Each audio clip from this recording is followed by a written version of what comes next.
City. This is Charlie Rose. Paul Thomas Anderson is here. His movies include Boogie Nights, Magnolia, and Punch Drunk Love. His latest is There Will Be Blood. He adapted it from Oil, Upton Sinclair's 1927 novel.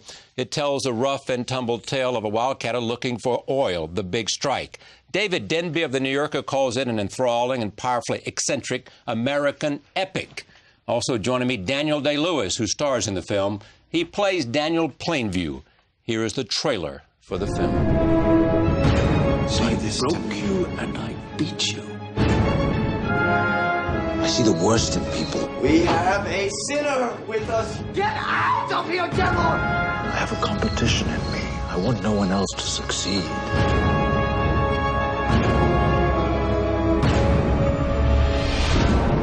I am pleased to have both Paul Thomas Anderson and Daniel Day-Lewis here. Welcome. Great to see you. Congratulations. Thank you. When did you start, in your mind, as you wrote this script, think about Daniel as Daniel?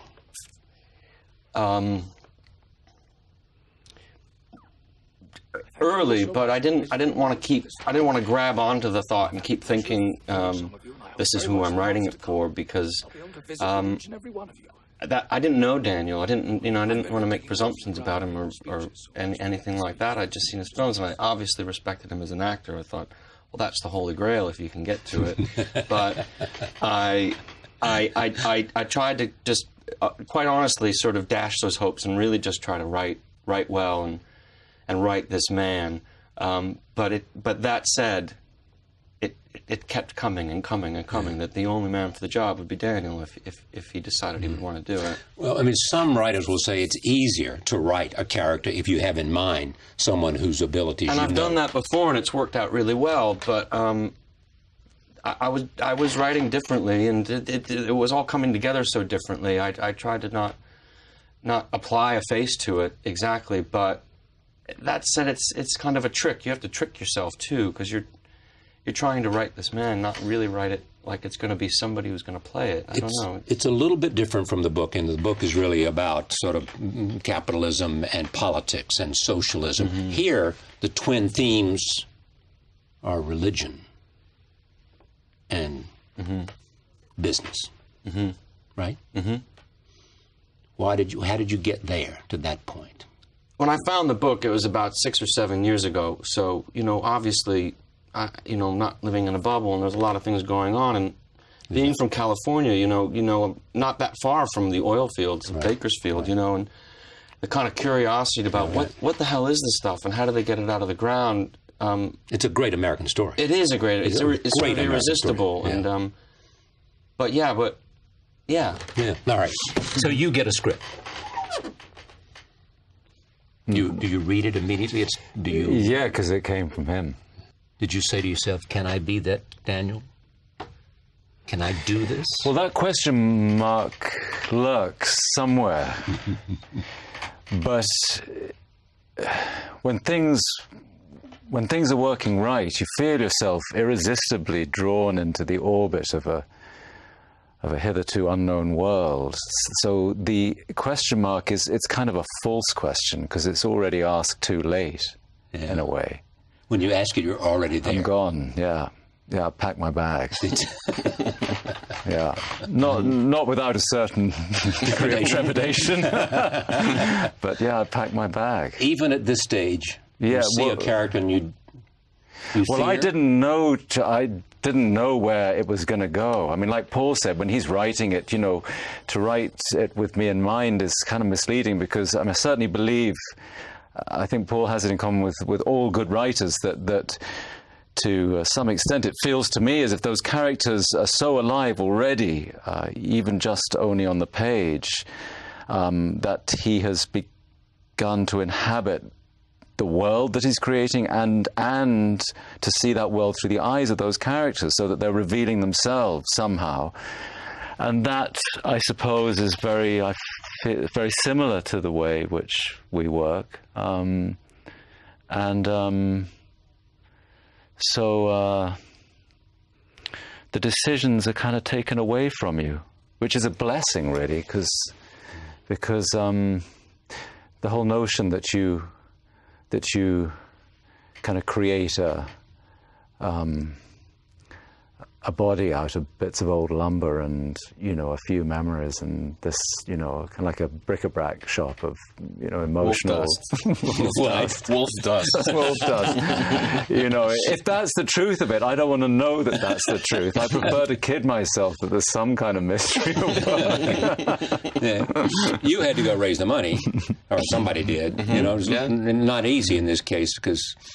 You know, they took one look at the two of us and said, no, I don't think so. Digging holes and no. And then he says, well, you won't see any dialogue for the first 20 minutes. I can see some studio executives saying, what? And then you say, well, and there are no women in this movie either, by the way. Yeah, that went well.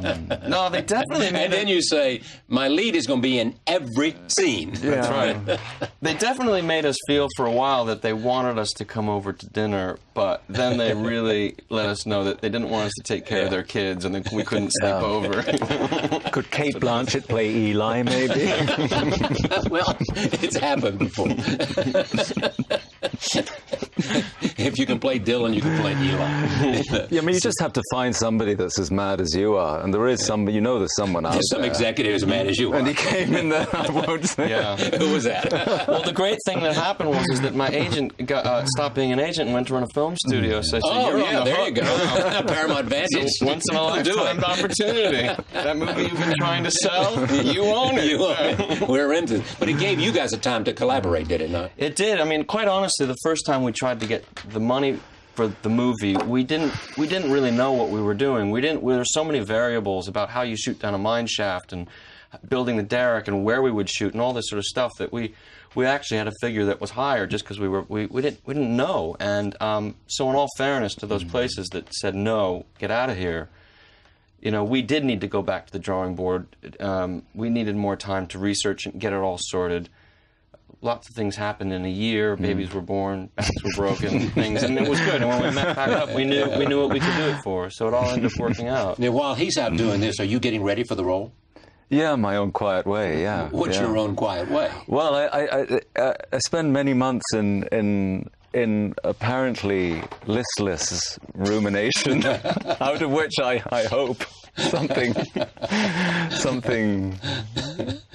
will emerge. You're waiting for somebody to speak to you? Or? I think I am, actually. I mean, for all that there's obvious work to be done, the most fascinating part of the work is the work that you have absolutely no control over whatsoever. That's the part of the work that frays your nerves, because you don't know if that life will reveal itself to you in any way that you can absorb it, digest it. But you do, you and I have had lots of conversations about acting before at this table, but you went out and did familiarize yourself with the kinds of tools that they do so that you know what they feel like in their hands. Yeah, I mean, how long does it take to pick up a pickaxe and start hammering? So this was one day? I mean, one of the great advantages about you discover plain view in a state of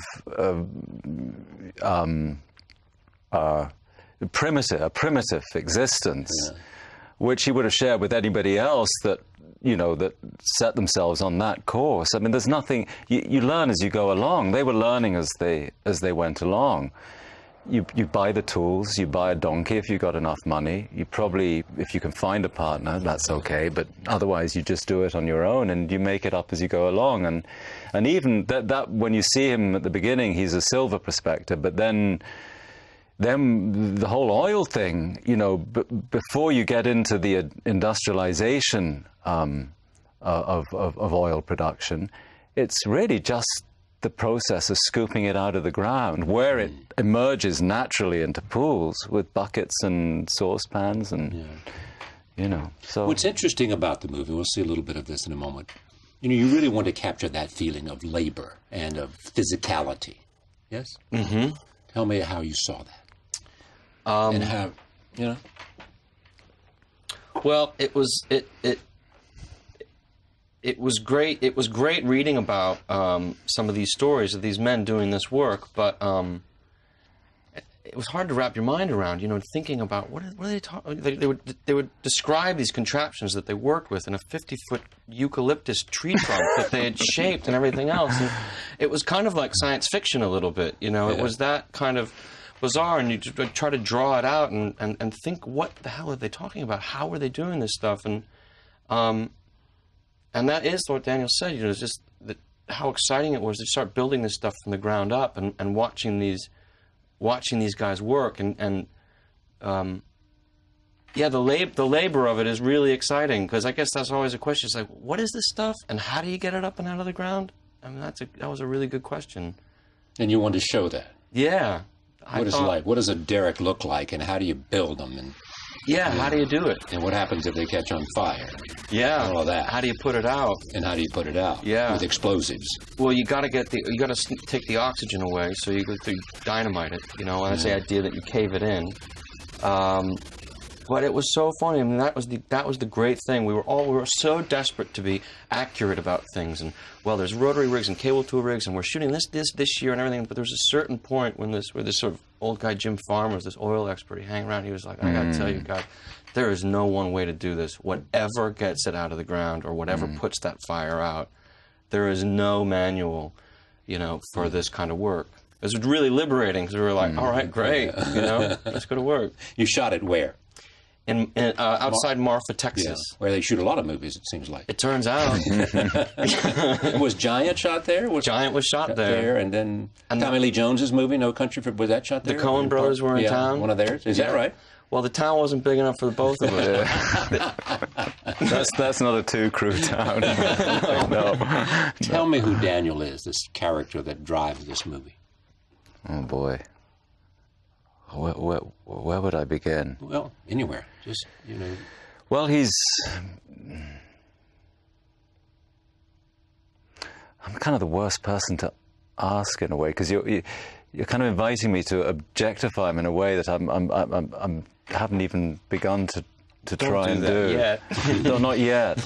But I suppose, to put it another way, he'd have in common the experience of having to transform himself from the savagery of everyday life as a kind of bottom feeder prospector who's going to try and get just enough crude ore out of one hole in the ground to maybe get himself another lease in which he might find a little bit more, and gradually sort of build his way towards this unimaginable wealth that was promised to them all. But those that were lucky enough, those that weren't broken and beaten by the experience, and they were lucky enough to make some money, they transformed themselves from savages into showmen in a way. He's like a showman. You know, he's got his snakebite remedy, and he's going to sell that whatever way he can from town to town. And for a man that's lived in silence in holes in the ground for maybe years, he's now got to find a voice and a silver tongue that's going to convince people to turn their pockets inside out and invest in him as a man of irrefutable wisdom. And how did you find, as an actor, his voice, and the physicality of the voice that you used? Well, luckily for me, there are no recordings from the period, so no one can say for sure that they just didn't talk like that. So that left me with the imagination and freedom, and we listened to quite a lot of recordings, which Paul managed to find for me from the Dust Bowl years, some from Oklahoma, some from Fond du Lac, where Plainview came from, and I couldn't really find anything in those, except maybe just a clue here and there. But over a period of time, I began to, you know, when you were asking about how, you know, I like things to take time, because, again, I like to kid myself into thinking that I can hear that voice before I try and make the sound of it, that I can hear it, as we can sometimes hear our own voices before we speak. And And then there's the problem of trying to let it out. Well, is it easier to find it in your head, or is it easier to duplicate what you hear? Well, it begins with hearing it, and then,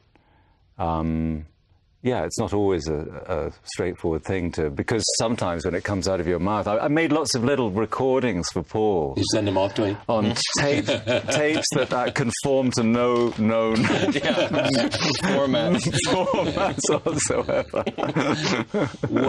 How was it to watch him create a character that you had written? Because you said an amazing thing. He doesn't want me to flatter him, and I won't too much. But it is the notion of, some people say, how does he do it? And you said, how could you not do it that way? Mm-hmm. You know? Well, the good thing, quite honestly, is that the majority of the work that Daniel and I did was long distance. So it's He's in Ireland, you're in L.A. Yeah, and so it's still a bit of a mystery to me. And I don't really want to know exactly what he was up to in his room late at night, with his tape recorder. Or with his tools. With his tools, yeah. Because I don't want to peek behind the curtain, really. I want to know a little bit. I want to be there to provide for him and collaborate with him and talk. Yeah, but you must have talked about it a lot. I mean, Yeah. I mean, you had a chance to collaborate, and it is legendary how he prepares for a role. He's talked about it. And yet, he has said about his own approach to acting that this character had a fever for money and gold and oil and success. And you shared with him the fever you had for acting. Right? Yes. Yeah, yes, I'm not sure if the fever is for acting or the fever is really just for... I suppose that's what it comes down to. But what else would it be? The idea of exploring the world through with an entirely different experience to your own, which doesn't automatically mean that you have to make a film or create a piece of theatre to do that. It's the most obvious way to do it. But the curiosity, I mean, it sustained me so happily for the 2 years that we were working together and throughout the period of shooting, and certainly didn't then kind of shut off like a faucet the moment we stopped working. It's still there working away in a way. The work becomes an end in itself, and I think that's also true of if you compare that fever to the fever of prospecting, that those guys that thought they knew what they were after, which is the vast mansion on the Pacific coast, by the time they had accumulated enough wealth to build that pyramid for themselves, the work was actually an end in itself. The fever was the thing that they lived for. Mm. The process. Yes, absolutely, regardless of who's a witness to it or to what extent you can display the rewards of that life in any visible way. In creating the film, what is it you want? I mean, what are you, as the filmmaker, wanting to accomplish here other than telling a good story? The joy of collaboration with people that you really love and you like being around, you like playing with. It's really pleasurable work to do when it's going well. There's just really nothing better. This went well. It did, but I'm the wrong person to ask because I think everything is a fantastic experience. Everybody looks back and they're like, you are insane. Here's a scene. Take a look at this, and this will explain a lot, or show a lot of what we're talking about. So as it happens, I do have some connections in the drilling business who might help get us started. How do you feel about this, Abel? Yes, what Eli says. Well, good. Let's draw up some contracts and let's give it a try. Appreciate your help with this, Eli.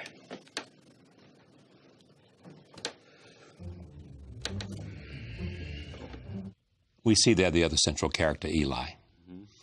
Who is he? He's played by Paul Dano, and he's the preacher, the town preacher.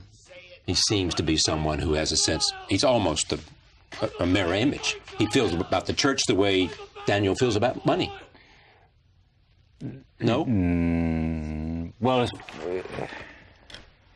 far as Plainview's concerned, he recognizes the fraudulence of its posture immediately. And I dare say, to recognize that, you have to probably have a certain degree of self-hatred. So he probably knows that that Eli has the measure of him too. So they know they're in a game. I think so, yeah. And they both know each other is part fraud. Well, I wouldn't have allowed myself to think that he could see that in me, but I would certainly have seen it in him. Yes, yes. But doesn't he see it because he knows you're a salesman? Eli knows, yeah. He knows, yeah.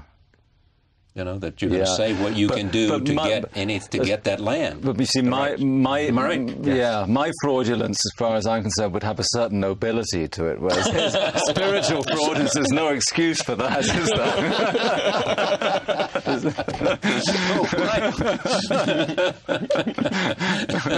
Here's what's interesting about this: you don't want to let this character go. I mean, no. Am I right? You're right. Yeah. Because what? He started it. No, he did. He should never have read that book. So why can't you let him go? Because it. He makes me laugh. You like him. I like him. You like him. What do you like about him? I'd have to go back to the beginning and say what I liked when I met him in the form of Paul's script is that it seemed an entirely honest examination of a life to me. I love that about it, and I don't know where it came from. I didn't want to know. It seemed to come from probably a very unconscious place, but there seemed to be great truth in it, in the outrageous trajectory of that man's life. I can't explain it, and I still feel the same way about it. What's the outrageous trajectory of his life? I mean, he's there in a hole. When we first see him, he's in a hole with one pick trying to find some silver. And then at the end, which we can't describe, he's in this huge house. Yes. Well, I suppose the separation as he separates himself further and further and further from humanity, and I don't want to kind of give the game away, but he makes the final gesture at the end of his life, in effect. I mean, in quenching that last spark of his own soul, which is already shredded by his experiences. He makes the last final gesture of separation from the world. I feel. Is that right? It is. Yeah, it is. Yeah. You know, I know politicians who people have written about, and they have said they went out to conquer politics, and politics conquered them. Mm. Mm-hmm. We thought a good subtitle for the movie would be, you can take the boy out of the mine shaft, but you can't take the mine shaft out of the boy. Wait, your former agent wouldn't buy that. Yeah, they didn't like a moment, would he? Because I'm intrigued by, just as he loved the process, Daniel, the life he'd lived and the competition. I mean, where does competition like that come from? It's primal. It's primal. You're born with it or not? I think so. I mean, I think Daniel's experiences before we meet him certainly might have sharpened the edge of his ambition. But yeah, I think that competition is something that's in his It's in his origins, yeah. And you? And me, I don't share that with him, no. I might have had a sort of less discriminating ambition when I was younger. I don't know. I think young people do tend to wish to make a mark of some kind, whatever it might be. My ambition now, it's not the same thing as competition, is it? I don't set myself... Competition implies that you set yourself in opposition to another man or another group of men or women, but I don't feel that. I mean, I suppose my competition has most often been with myself. I was going to say that. Yeah. You're competing with perfection or with yourself. Well, not perfection. Let's not be hasty. Or that's the...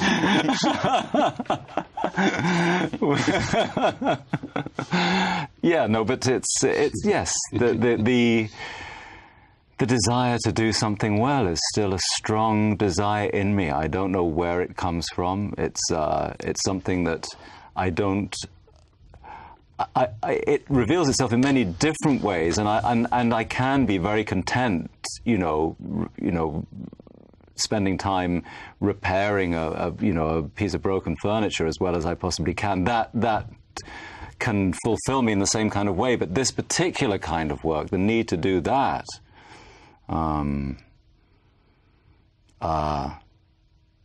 doesn't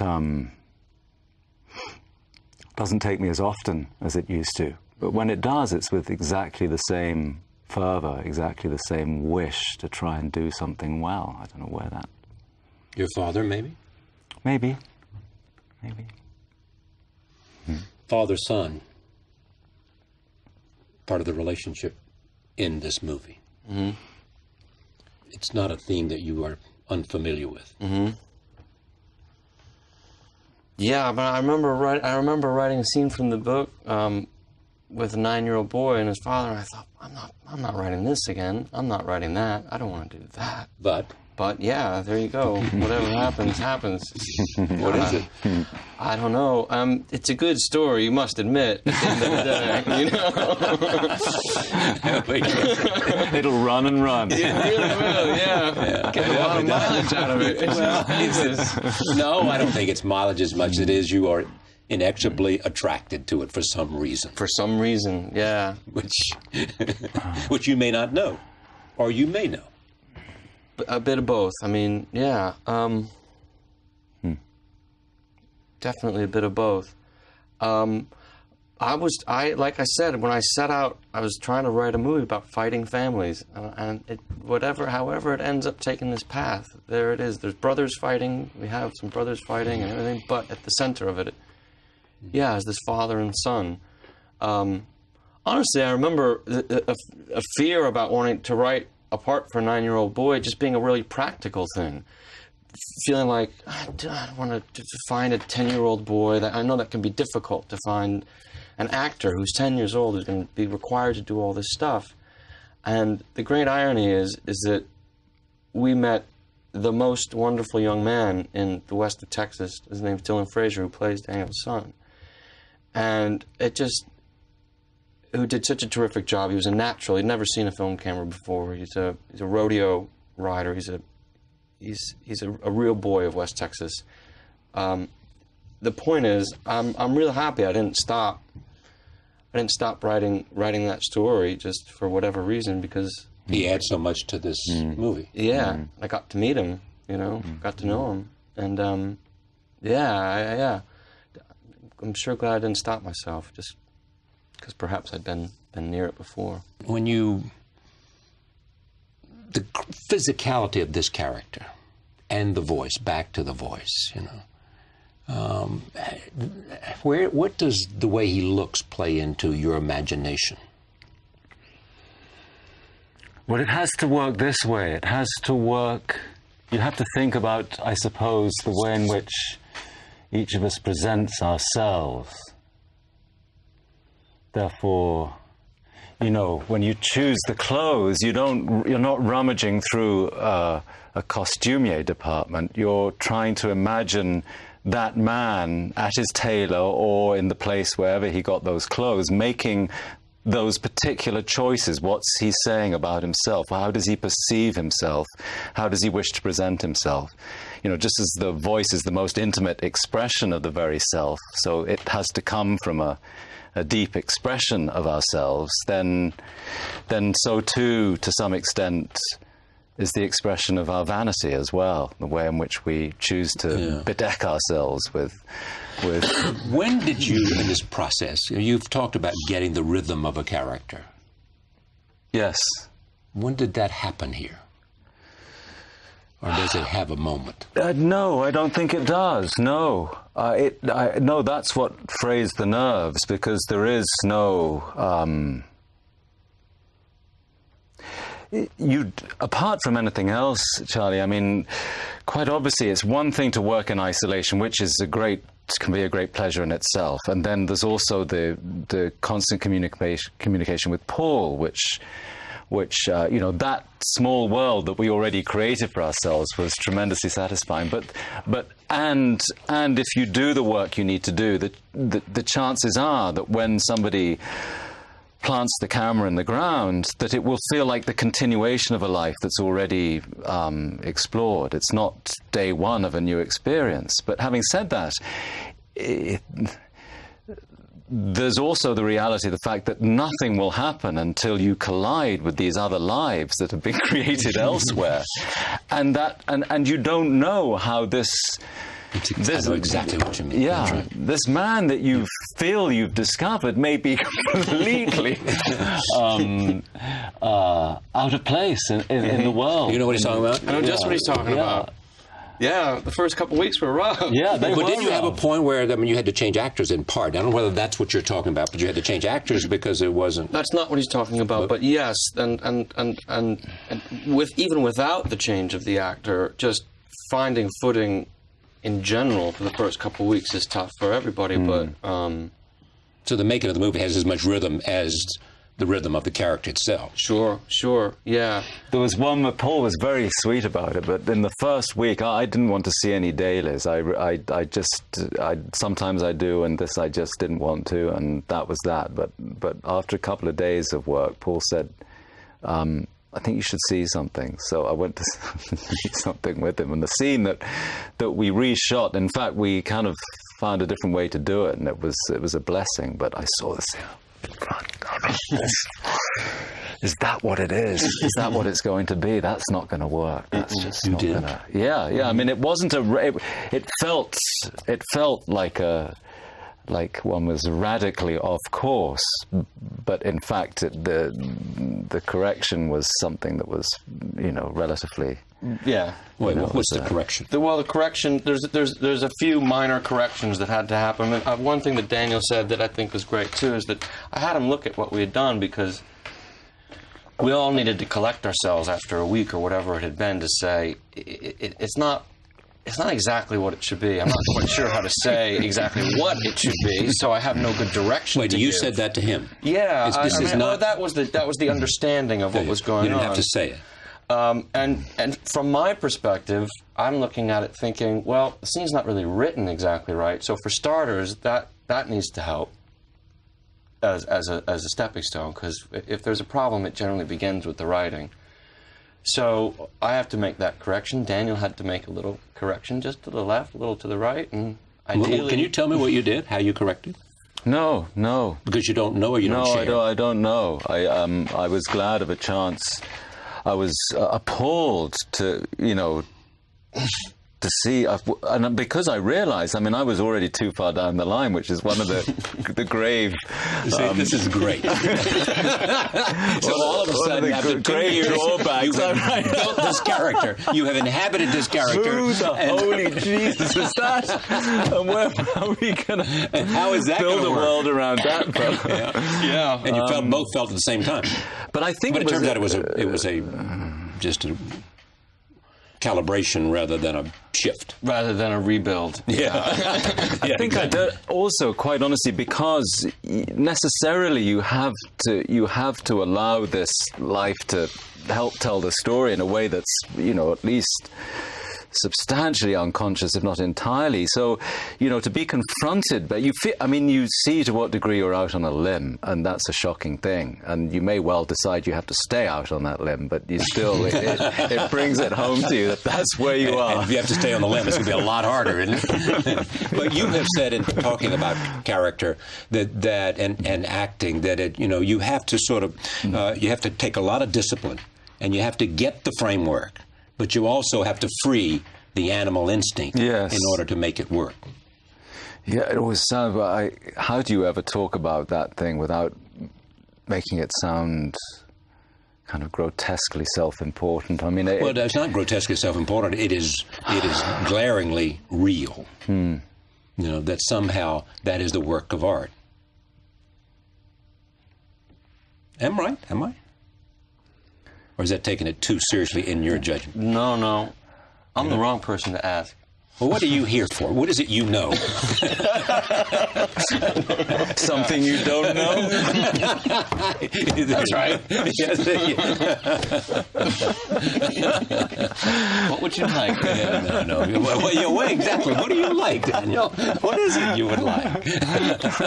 How did you two end up at the end of this? I mean, what kind of relationship do you have at the end of this experience? Well, it doesn't feel like it's ended. Yeah, it's one that didn't allow easily for the brutal separation when somebody says, that's it, you can't do anything else here, you better go away. And so it was hard, it was very hard. But I thought you couldn't release the character, but you're saying I couldn't release the friendship that had developed and the collaboration and you know, having experienced this sort of mountain climb together. That too, yes, absolutely. Both of them, both those things. Both being part of the same thing.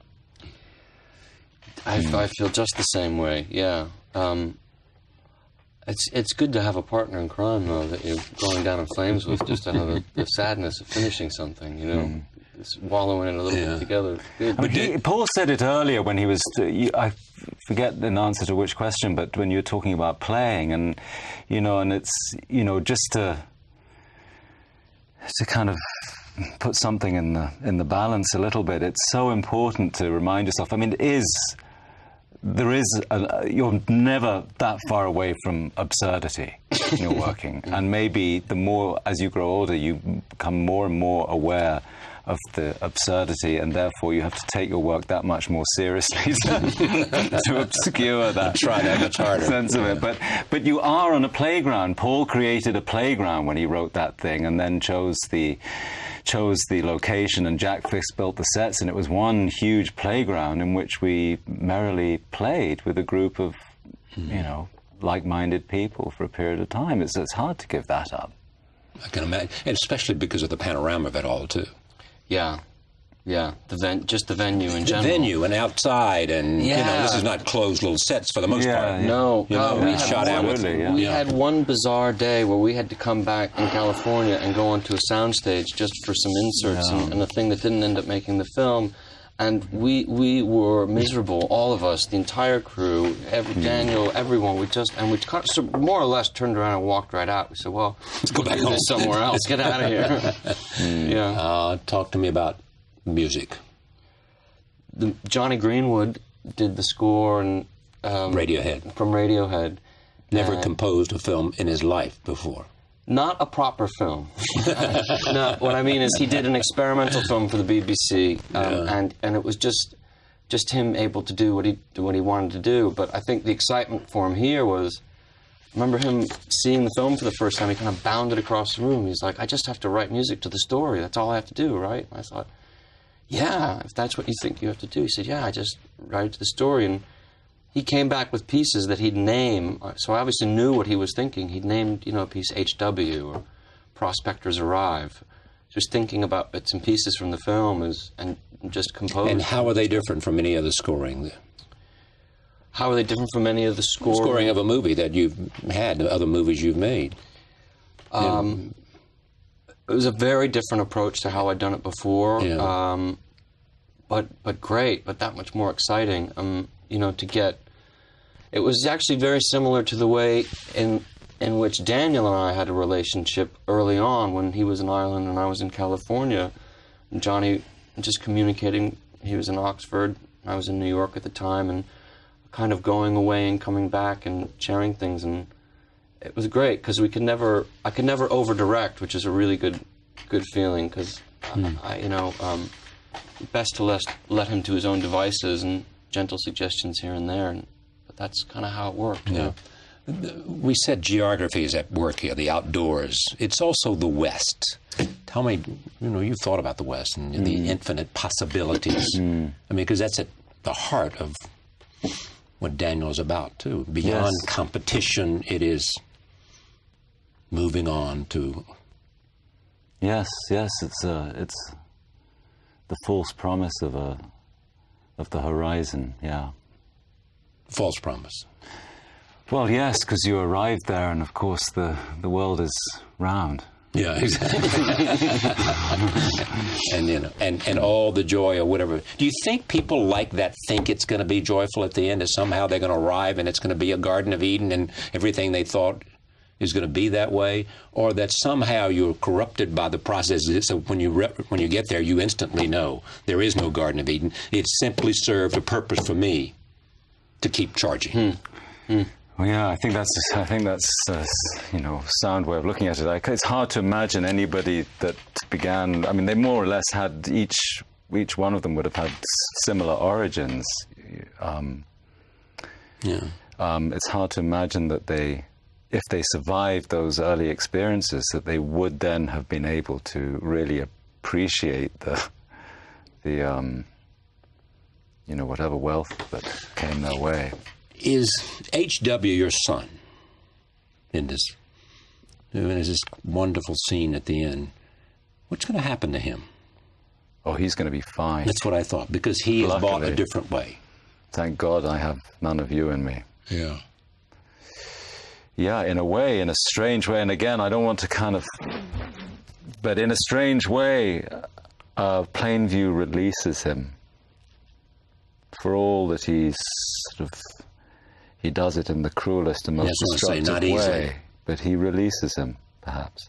Because he recognizes that he has no choice? Well, because H.W. can go on his way knowing that he's his own man. And he knows that the road taken is better than the other road taken. Yeah.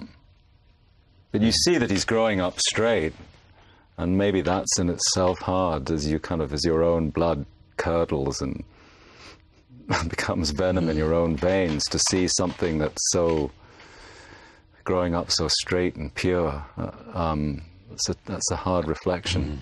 But what was hard for you? I mean, you create these characters, and we've talked, and you are always hesitant to talk about how much of self you pour into a character. Well, I'm only hesitant because I don't know. But you risk more than anybody I know. Am I right? Yes. He risks more of the fragility of self in creating character. You've never seen anything like this before.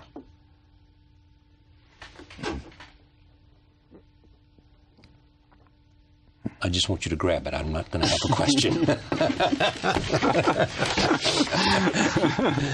Because it is unique in terms of, at least the depth.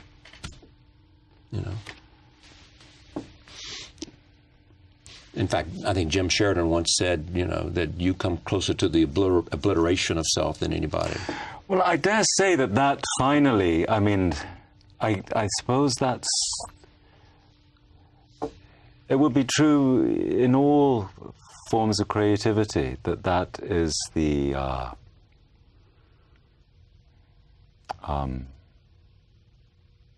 that's a very it's a narcotic, I suppose.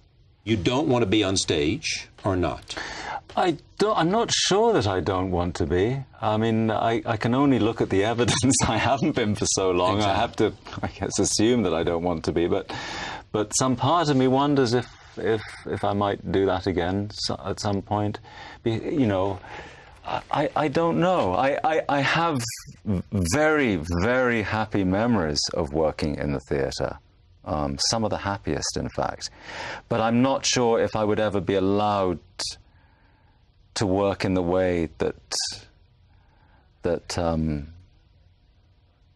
gave me that kind of pleasure. It becomes more complicated later on. You know, the joy of the theatre, in a way, is the kind of obscurity of it. You don't want it to become a circus. But no, I don't know. I don't know. I think that's a yes, because he's thinking about it, don't you? I think about it. Yeah. I do. Yeah, I hope I'm right there. I hope I'm right there to help out. I mean, there was that moment with Hamlet, and you thought of your father. Yes. I had the strongest impression on that particular night that I was in a dialogue with my dead father. But that wasn't what stopped me from going back on stage again. I was really I was just exhausted. And now looking back on it, like whenever we reach what we think are the boundaries of our endurance, you know, 10 minutes later you're thinking, I could have done, you know, like in any athletic pursuit, I could have gone further than that. I could have jumped higher. So now it seems so strange to think that one might have that impression that you'd reached the limit of your endurance at a given moment. But quite honestly, I was sort of beyond caring. I was just beyond caring in that moment. I'd done it enough. I couldn't do it anymore. I'd done it for 8 months. I'd lived with the part for 8 months. I didn't perform it every night, but we did it sort of, you know, 3 performances here, 2 there, you know, a week of matinee days. But, you know, I'd lived with it for 8 months, and I guess that on that particular night, something inside me just wouldn't do it again. But may. Well, not that particular, but... No, not Hamlet. He is, despite the movies, despite the directing success, is at heart a writer. Yes? As well as the other things. Yeah, he certainly is a writer. But at core, he's a writer. Yes, I think so. Yes, Don't he you? is. Yes. I think so, yeah. I think he is. Yeah. Yeah.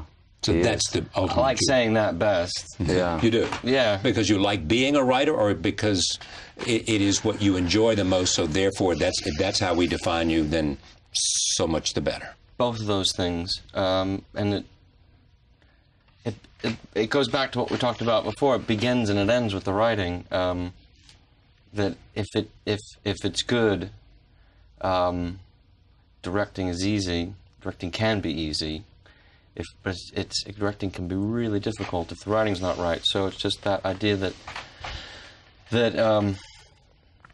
it begins and ends with the writing. Yeah, and honestly, then it goes back to what we talked about before, is how much was I thinking of Daniel at the beginning? I mean, I must have been thinking about him a lot, secretly, because I think that's how I did a pretty good job writing. I thought, well, if I'm going to go to him, I better get my act straight. I better have this well written by the time I knock on his door. And I should take note of the fact that this film has received already, and different people at nominations, or people are talking about Best Actor, Best Director, Best Film, all of those kinds of things. They're taking what is essentially a low-budget film compared to all the big epics and created a grand story, a story of religion and the drive for money and power and so many other stories. What comes out of this for me, in the end, we can all watch the movie on the screen and see your work together, but what I sense here is that 2 people who've been on this journey who realize that somehow it was unique and special, and you wonder, how will it be the next time out when we may not be together? Am I right? Certainly. Yeah. Yeah. Thank you for coming. Thank Great you. to see you. It's lovely to talk to you again. Thank you. Thanks, Charlie. Thank you for joining us. We'll see you next time.